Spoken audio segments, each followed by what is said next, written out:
Narito na ang mga balita mula sa GMA Integrated News. Magpapaulan sa bansa bukas ang amihan, trough ng LPA at localized thunderstorms ayon sa Pag-asa. Umaga pa lang ay maulan na sa Palawan, Batanes, Benguet, Zambales at Bataan base sa rainfall forecast ng Metro Weather.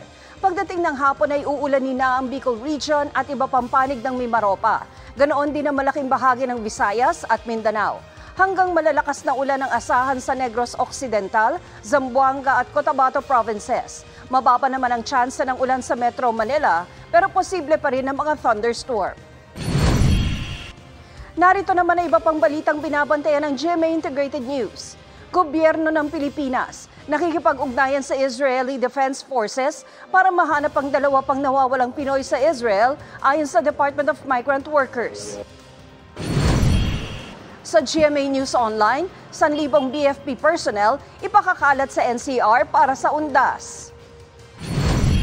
At sa Super Radio DZBB, price guide para sa Noche Buena items ilalabas ng DTI sa kalagitnaan ng Nobyembre. Para sa mas malaking misyon at mas malawak na paglilingkod sa bayan, ako po si Tina Panganiban Perez ng GMA Integrated News, ang News Authority ng Pilipino.